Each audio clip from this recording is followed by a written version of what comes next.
Hello mga kabibig, welcome back sa ating bagong YouTube channel. Ito ang pinakamaingay na YouTuber sa lahat ng YouTube. Ako si Kabibig, maglebag-lebag na tayo with evidence. So ito pala ang totoong rason kung bakit medyo iba ang pagsasalita ni Pangulong Duterte kagabi na napanood natin ang pre-trial sa ICC. Ibinulgar ni Senator Bongo ang dalawang dahilan kung bakit parang utal-utal or iba magsalita si Pangulong Duterte. Yes, mga kabibig, talagang nakagalit, nakakalungkot at maraming umiyak. Ano bang gusto nila? Gusto nilang ipatsugi si tatay? Gusto ba nilang gurgurin si Tata Digong? So eto kabibig, manood tayo sa statement ni Senator Bongo, mga kabibig. Ay, sakit sa puso makinig kabibig. So ito na. Kung ano yung gamot na iniinom niya. Ito na. Nangyari, no? Makinig tayo kabibig. Alam nyo, kwento ko lang po sa inyo ang huling balita ko kay Tatay Digong. Matagal kaming magkasama. Naiiyak sa ba? Alam nyo, higit pa sa tatay ang turing ko sa kanya. 1998, una po akong nanilbihan sa kanya. Hanggang 2022, kahit senador na po ako, sinasamahan ko siya hanggang sa huling araw ng kanyang termino, sumama po ako hanggang makauwi siya sa bahay niya noong June 30 of 2022. Okay. Alam ko yung hirap na niya. Halos hindi na nga makasuot ng medyas. Sinong magmimedya sa kanya doon? Ay. May umiyak sa Bongo. Yung sinabi ko sa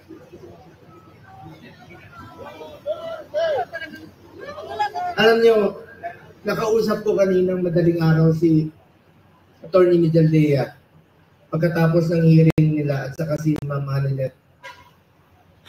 Kaya siya ganon siya magsalita. Dalawang dahilan, maring nag-a-adjust sa oras at ang pinakamasakit sa lahat, yung sinabi sa akin ni Atty. Mijaldea na hindi binibigay sa kanya yung gamot niya.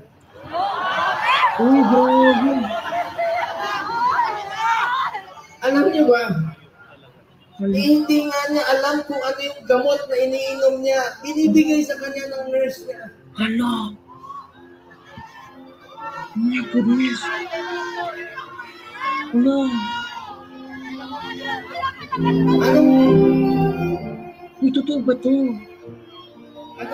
Anong gusto nilang gawin kay Tatay Digong? Hala! Kung kaya nilang ipadala si Tatay Digong doon, gawan nyo ng paraan.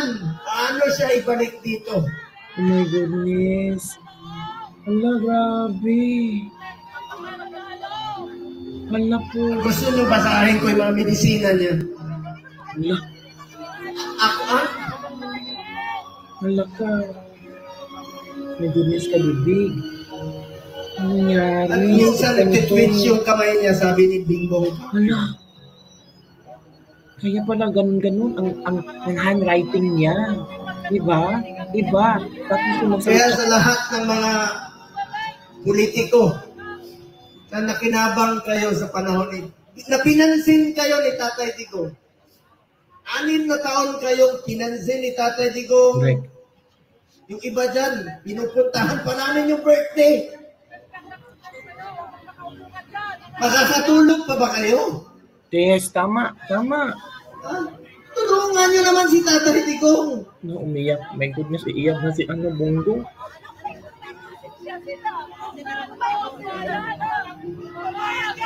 Alam nyo,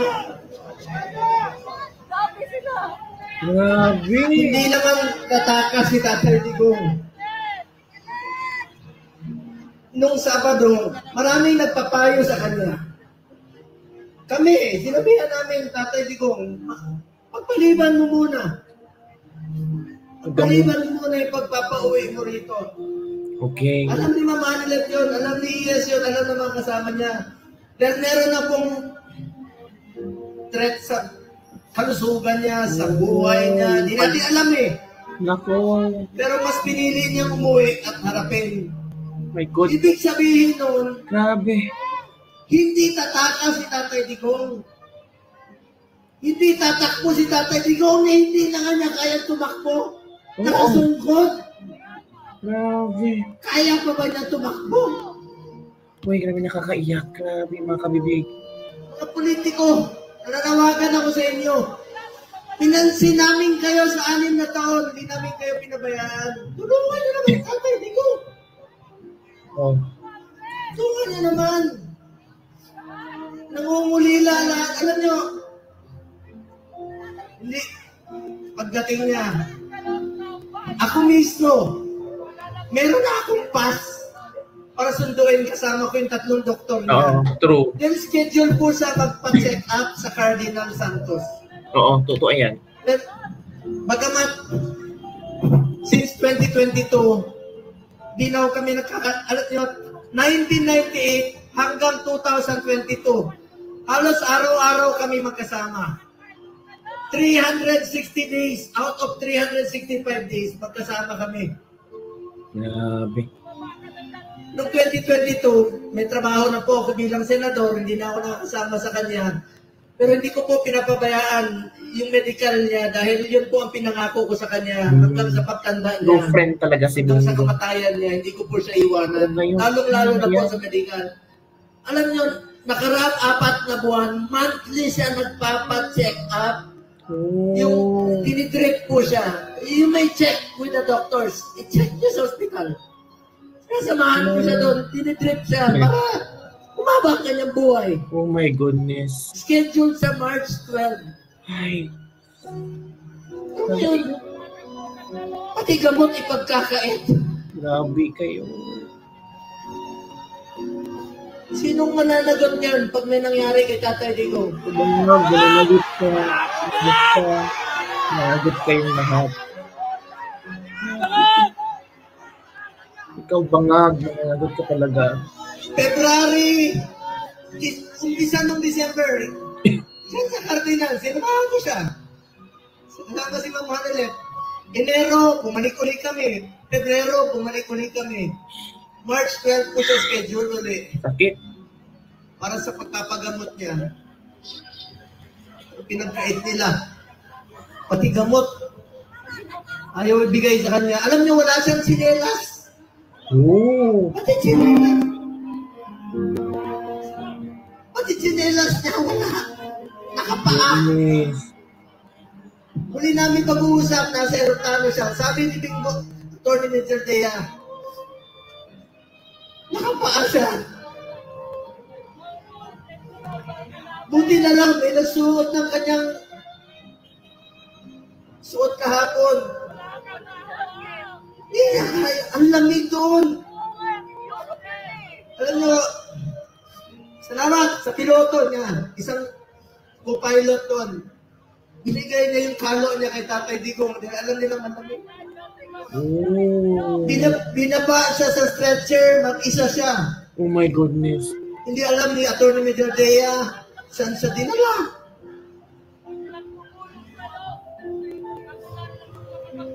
Alam ko nangungulila kayo. Nakausap ko si Kitty kahapon. Ito si Kitty. Alam niyo, bilib ako kay Kitty. Sa murang edad na 20, dapat hindi siya kasama sa politika. Dapat nag-aaral siya ngayon. Pero sinama siya sa dumi ng politika. Tinawagan ko siya kahapon. Sabi niya, ninong niya ako eh. Sabi niya, ninong Bong. Hindi ko mapigilan umiyak. First time ko umiyak talaga. Wala. Na kausap siya. Sabi niya sa akin, Ninong, ikaw na muna ang tatay ko. Wala na akong tatay. Oh my goodness. Sakit. Sa murang edad. Pero matapang si Kitty ah. Sobrang tapang ni Kitty. Sabi na Ninong, be strong, be straightforward. Ito yung panahon na magkaisa ang Pilipino. Correct, tama. Magkaisa tayo para kay Tatay Digong. Para kay Tatay Digong. Nakikiusa po, maginahon po tayo. Huwag po tayo gumawa ng bagay na ibabalik sa atin. Mga Pilipino, magkaisa po tayo para kay Tatay Digong. Importante muna ang kalusugan, kaligtasan, at kalayaan ni Tatay Digong. Yun importante mga kabibig. Alam ko mga politiko, nakikinig kayo. Konsensya naman kayo. Oo, konsensya kayo. 6 na taon kayong minahal ni Tatay Digong. Pinansin kayo, minahal kayo, pinaglingkuran kayo. Sana naman, huwag niyo na makayaan. Kasabi ko nga, makakatulog na ba kayo sa gabi? Tulog pa ba kayo? Kita niyo sa Tatay Digong ngayon doon. Sipin niyo, siyempre. 6 na buwan. 6 na buwan. 6 months. Kayanin kayo Tatay Digong doon. 6 na buwan. Pag-aantay na.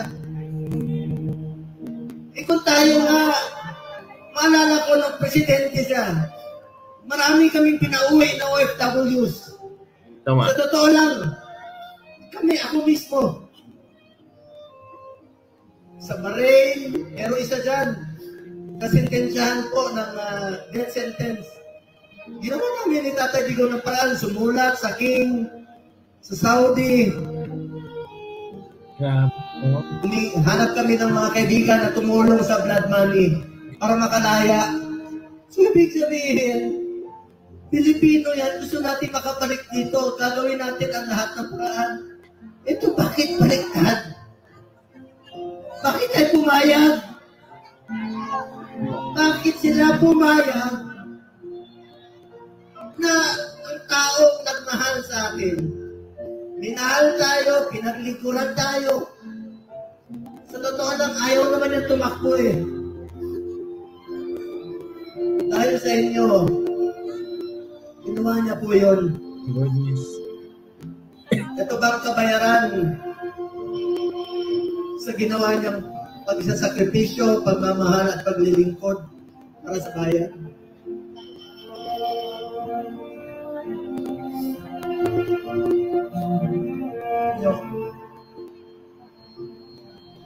Mga kababayan ko, tulungan tayo ay balik si Tatay Digong. Kailangan may balik si Tatay. Alam ko namumulila kayo. Alam ko maraming Pilipino halos hindi makatulog. Oo, totoo yan. Hindi tayo makatulog. Umiiyak. Ano na, marami ako narinig. Gabi-gabi. Yung iba, kahit hindi natin kasama sa politika, marami nagte-text sa akin, hindi nila matanggap. Yung ibang kakamping ko. Bakit hinayaan payagan na magkagano? Yung ibang kakamping. Ikiusap po ako. Alam ko, nakikinig naman po kayo. Yung ibang kakamping. Kung kaya niyong dalahin si Tatay Digong, they are also supporting Digong ngayon. Sana, ibalik niyo po dito sa amin.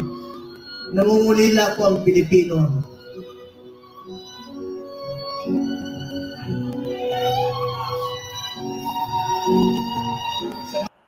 So, yun kabibig ang statement ni Senator Bongo. Ito pa. At dito sa Luzon, alam ko namumulila tayo. Dasal po tayo. Please lang, yan lang po ang pakiusap ko sa inyo. Pag, ang bigat. Sana na malaman mo. Huwag siya pabayaan ng Panginoon. Ako po ay natatakot. Din ako. Natatakot sa kanyang kalagayan. Sanay po siya na inaabot sa kanya ang lahat. Damit, pagkain, itong medisina po. Diba? Tapos yung ngayon, may medisina. Hindi binibigay. Iba ang tinuturo kay Pangulong Duterte. Hindi niya alam kung ano ang tinuturo. Kaya pala, ganun siya magsalita. Ito, alam niyo, ako nagpapadala ng medisina sa bahay niya. Lingko-lingko yan. Ang dami nito, Lyrica, Crestor, Letaal, 1, 2, 3, 4, 5, 6, 7, 8, 9, 10, 11, 12, 13, 14, 15, 16, 17, 18, 19, 20, 21, 22, 23, 24, 25, 26, 27. 27 medicines? 27 na gamot. Sino mag-aabot sa kanya?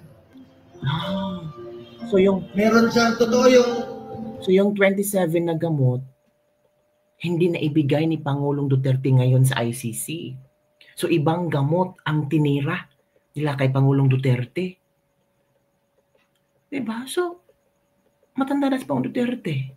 Kaya ba ng kanyang katawan yung mga bagong gamot na itinurok sa kanya? Kaya pala yung mga tao, I was wondering kung bakit ganun siya magsalita. Ano kami, Bing? Meron siyang oxygen concentrator. Dahil dun sa Buerger's disease niya na 80 years old, kukulong doon. Grabe. Sa Banyaga. Grabe. Mahal si Tatay Digong. Mahal natin si Tatay Digong. Magkaisa tayo lahat, mga kababayan ko. Alam nyo ngayon, kaming naninira sa amin ni Bato. Kanina. Dami. Sinasabihan kami na naglaglagan, mga ganun. Alam nyo, huwag kayong maniwala sa mga yan. Yan ang tinatawag na gusto nila kami hilain pababa.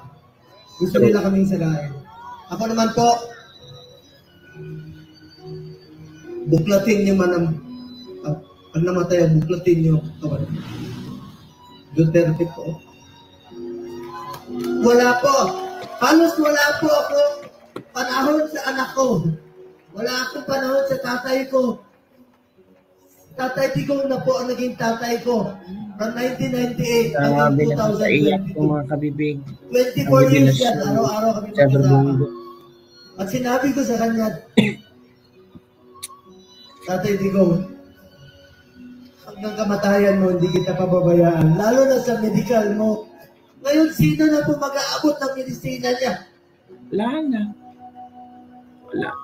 Sa mga nagpakulong sa kanya, makonsensya kayo. Konsensya kayo. Makonsensya. Makakatulog pa ba kayo? Bangag. Bangag. Bangag. Para nyo kaming kinuna ng Ama.